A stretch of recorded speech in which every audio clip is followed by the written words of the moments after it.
The following program is brought to you by Talpa, your product, your way.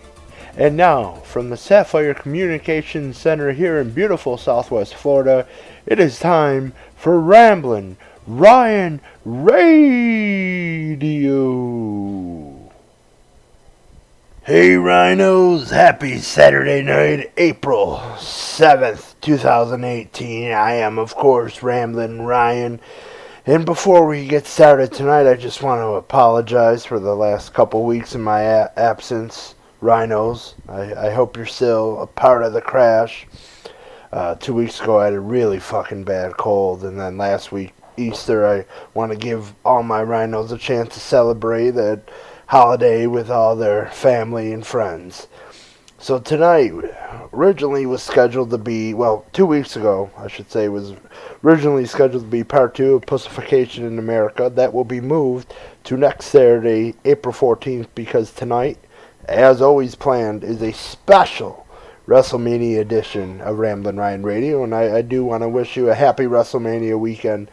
It's going to be great. Tonight's going to be a great show at TakeOver. Tomorrow's going to be a shit show of WrestleMania. But we will all be tuned in because we're all fucking suckers. But hopefully this is a segue into my hopefully coming soon weekly show about wrestling. It was supposed to start about a month ago. A lot of shit has gone down. As you can see, we're still only audio. Still trying to get that live feed back up that we had from the first couple episodes. So hang with us, Rhinos. It's going to be a long process, but it's going to be a great journey along with all of you. So tonight, and if you know me personally, which a couple of you Rhinos do, huge wrestling fan, fanatic, mostly the old shit. I do still follow the new stuff. I'm a historian. I did go to WrestleMania 23. It was awesome. It was regarded as one of the best. Unfortunately, I did not go to the Access. They didn't have TakeOver back then. I didn't give a fuck about the Hall of Fame. I still don't. It was like 6 hours last night. Have zero interest in going to that. But the whole week these days, and this is nothing compared to when I went 11 years ago in Detroit.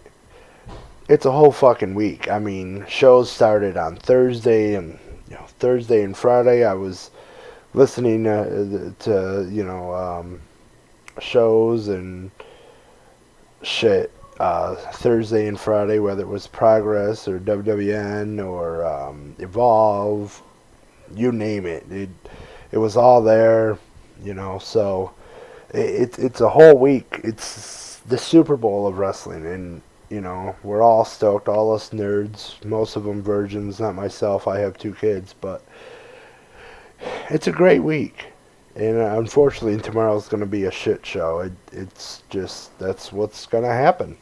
We will break down the card on this show. I'm very excited for TakeOver tonight. I will be tuned in. Every match other than the women's title match tonight. I'm not being sexist. It's because Baszler is horrible in the ring. She's good on the mic, horrible in the ring. She's going to end up fucking killing Moon.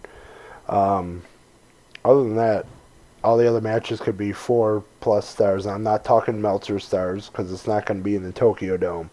But it could be 4+ stars. All of them should be. The latter match is going to be great. I hope Velveteen, of course, wins. But I would be very happy. I've been a huge Ricochet fan for years, but I'd be happy with anyone other than Sullivan or Dane, just because Sullivan is greener than fucking perfect grass in June, and Dane doesn't need it. He's a very good big man, and he doesn't need the title. I think he's going to go on and do great things on the main card.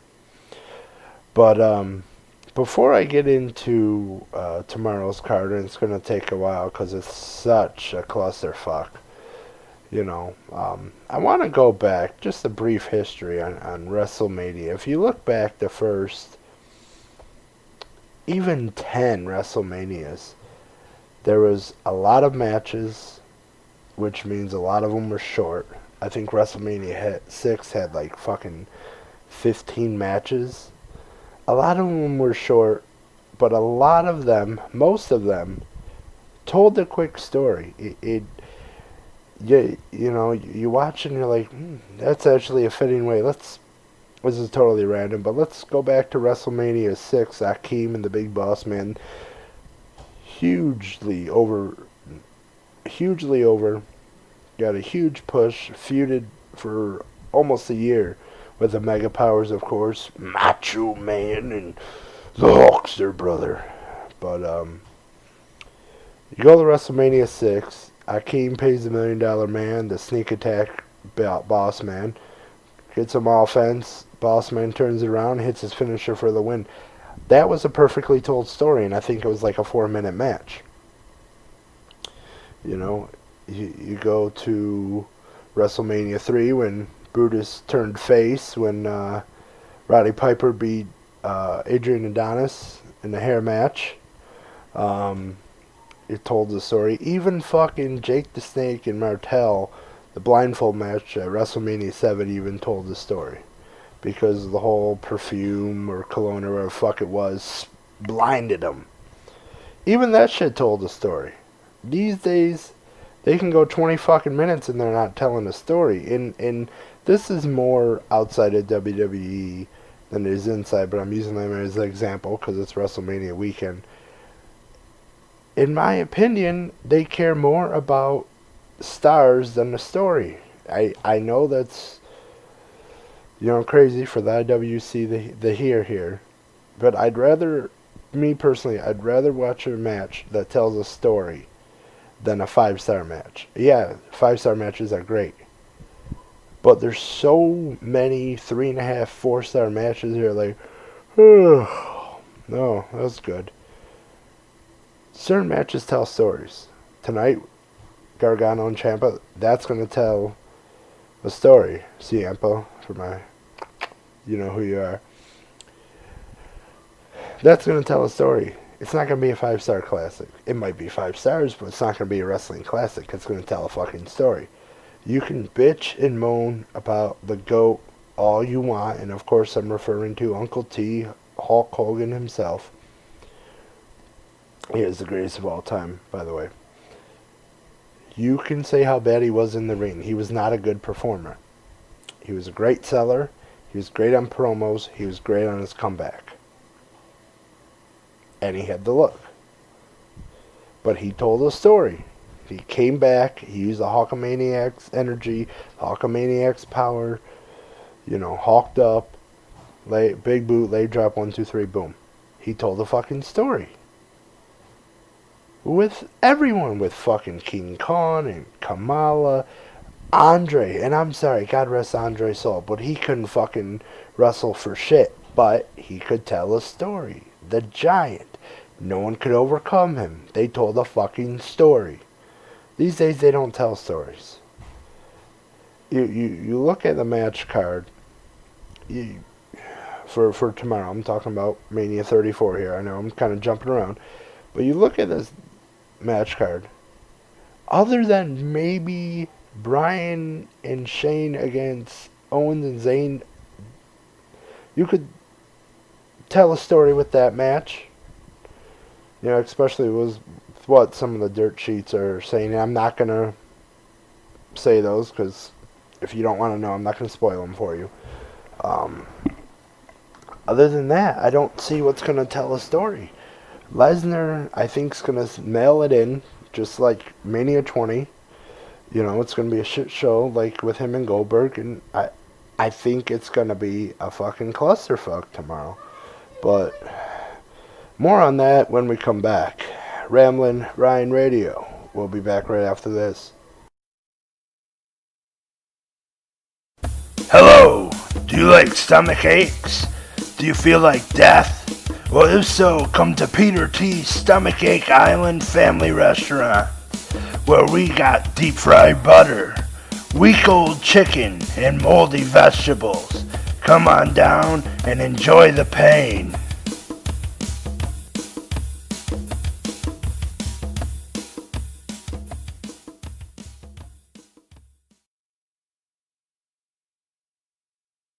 Hello and welcome back. Ramblin' Ryan Radio here. Happy WrestleMania weekend. Now, we're going to dive right into the WrestleMania 34 card right now, the shit show tomorrow. And we're going to go through the matches, predictions here. I'm looking at the card right now. Now, the three shows on the three matches on the pre-show tomorrow, the two Battle Royals and the Cruiserweight title, the three you figured would be on the pre-show. And it's not a knock to them three, but there's too many fucking matches for, just frustrates me. So, first the Andre Memorial Battle Royal. This hasn't done shit for anybody. Maybe short term. Hasn't done shit for anybody who's won. Fucking Mojo won last year, and everyone, including myself, fucking hates him. But, they just announced 10 more participants in it tomorrow, and if Elias doesn't win, and he is officially in it now, if Elias doesn't win, I don't know what the fuck they're doing with him. He's so fucking over. He's a huge merchandise seller. He's playing on fucking Bourbon Street, and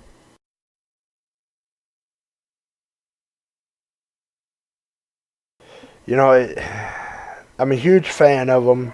He's killing the gimmick. It's just, if he doesn't win, it makes zero sense. I mean, I almost don't want him to win just because nothing but bad shit seems to have happened to all the winners. It's been fucking pointless. It's not a platform for anything other than mid-card and mediocrity. Going in the women's battle royal, who gives a flying fucking? Not because it's the women, but because this is going to be a clusterfuck. If it's not down the Bailey and Botchamania Sasha, I mean I won't be surprised, but no one gives a fuck about that. I'll have it on, but I could give a fuck about that match. Then you go to the Cruiserweight title match. And I think this could be the match of the night. The entire night. Not just a fucking pre-show. Could be the whole weekend. Maybe not the whole weekend with tonight. But Ali and Alexander are studs. I've seen them both perform live, locally. In small venues. They're fantastic, both of them. I'm a huge Ali fan, actually.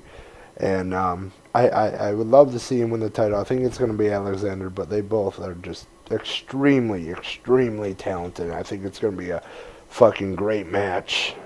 Now you go to the main card. Now, I think, looking at this card, I don't really see an opener. I really don't. Maybe the TLC match. That could probably get the crowd going quick with the Usos, New Day, and the Brothers of Bludgeonous. And I would really love to see the Bludgeon Brothers win. This huge fan of Harper and Rowan. Have been since they debut with Wyatt. And, I'd hope to see them win. It'd be nice, very refreshing to see someone other than Us and New Day have the titles. But that's going to be a train wreck. A great train wreck, excuse me. It's going to be an awesome match. All six, seven if you count the three New Day, are very, very talented, and it's going to be I think, a great match. That could set the crowd on fire, especially if they do the Cruiserweight match not last. I would go women's, then the Cruiserweight, then the Andre Battle Royal, then I would go the tag match. And then, as much as I love her, I'd probably go Alexa and Nia next, just because my poor Alexa, they've just fucking, they don't know how to book her. It's just, it would make sense for her to get squashed tomorrow in the storyline. So, Nia's going to win that. I think the New Day actually win the tag titles, even though I want it to be the Bludgeon Brothers. Next, probably the U.S. title match. I'm going to say, as much as I want Rusev to win, I think this is Jinder's title. I really do, and I'm not hating on Jinder. I actually like Jinder. I think he did much better than a lot of people think he did with the title. I'm hearing weird stories about why Rusev's in it. It makes no sense for this to be a bargaining chip for WWE to put him in this match. If he supposedly asked for his release, I don't fucking know what's going on.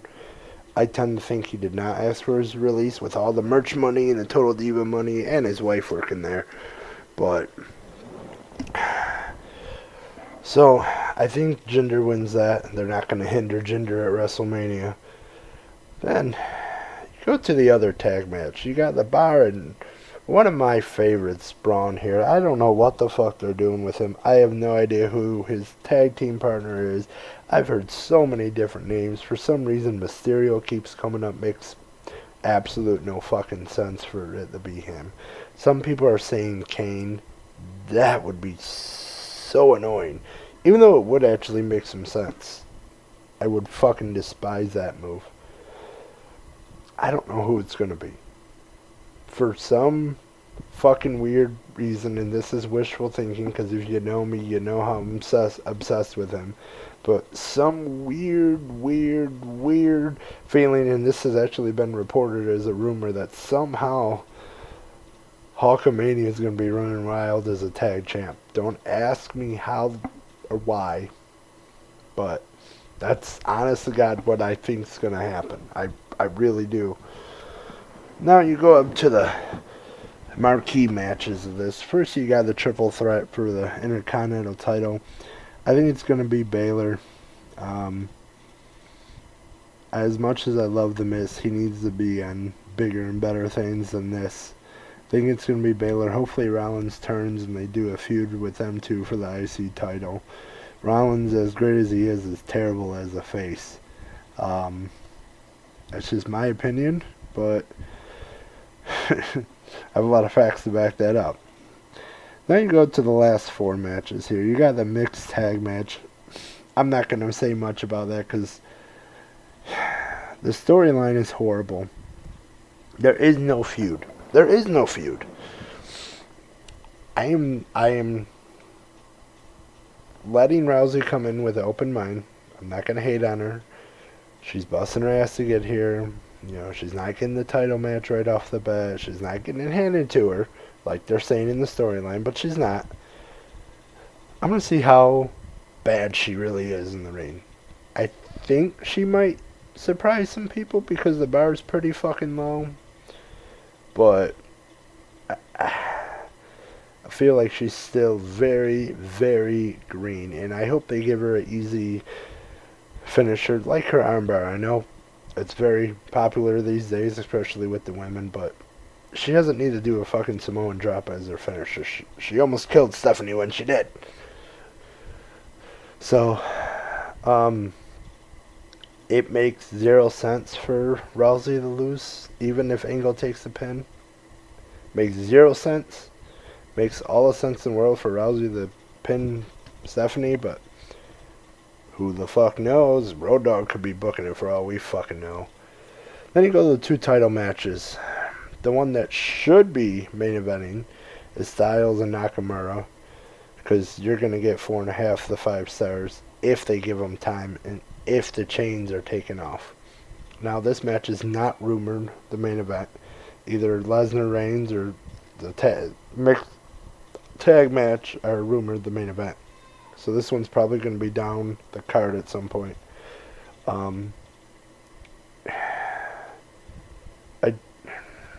don't see the point in Styles retaining. You look at the SmackDown roster. Who is left for him to feud with other than maybe Orton with the title? Seriously. Corbin's not ready. Ziggler, that would be boring. Nakamura at least has fresher feuds. You know, it's still very stale, and they're supposedly doing a roster shakeup. Now, I am not as big on Nakamura as a lot of people are. Yeah, he's good, he's solid, but I don't call him... When he first came to WWE, they said he was the second best in the world after Styles. I don't agree. I don't even think he's top 10. But that'll be a different episode for a different time. And then we go to the stupid-ass main event, Lesnar and Reigns. The only thing that could save this is a Heyman turn to help Reigns. Other than that, it's going to be fucking stupid. It's going to be pointless. It's going to be going with the emotions, you know. Going through the emotions, excuse me. It's just going to be fucking... Yeah, that's what it's going to be. I might not even stay up for it, because pre-show's on at 5. The card starts at 7, the main event, or main show. Last year didn't end until after midnight, I'm fucking telling you. And this doesn't even include Cena and Undertaker that almost has to happen. I can't picture them doing all this build, Cena, you know, saying all this shit, even though it's work, seems like a shoot, for them not to do a match. I have zero interest in seeing the match. Undertaker should have retired 2 years ago when he beat, who the fuck did he beat? Oh God, McMahon. Ooh. I guess he should have retired when he lost then at 30, because that was the last passable match he had. The Wyatt match, Wyatt had a sprained ankle, and it was weird lighting. That was a bad match. Undertaker Shane was a clusterfuck, not a good one, and last year was just awful. So, you know, I have zero interest in seeing that. You know, it's gonna be interesting to see. Actually, it's not gonna be interesting. I'm not interested. I'm pumped. It's WrestleMania, but I don't see there being anything good tomorrow. Like, anything like, oh my God, you know. Last year, you know, that was only about 2 hours away in Orlando. I almost went. I'm so glad I didn't, because it's fucking garbage. Honestly, the reason I didn't go is because the card was terrible on Mania Day. I remember checking tickets about noon, you know, and I'd probably have to leave about 1 or 2 at the latest, and me and my son were going to go, and tickets were down to like $60. I was ready, and I'm like, why? This card is gonna fucking blow. The only good thing was the Hardys showing up, and a lot of us knew that was gonna happen anyways. You know, so. But I wanna thank you, Rhinos, for listening in tonight. I hope you enjoyed my show, and if you tuned in hoping for a regularly scheduled program, and you're not a wrestling fan, as I know some of you aren't, just hang tight for next Saturday, April 14th. We'll have part 2 of Pussification in America. And once again, I want to apologize for not being around the last 2 weeks. It's terrible fucking cold. But I'm back. I am good to go. I hope to see you guys next week, and don't forget, if you ever want to contact Ramblin' Ryan, we're on Twitter and Instagram. We have a business page on Facebook, and you can also comment on our YouTube page as well, and we will be going live in Mixer about 20 minutes. So we'll see you later, Rhinos. Have a great night. Hope you watch Mania tomorrow. If not, you're going to save yourself about 7 hours. And have a good weekend. Oh, and happy Master Sunday tomorrow. Good night, Clash.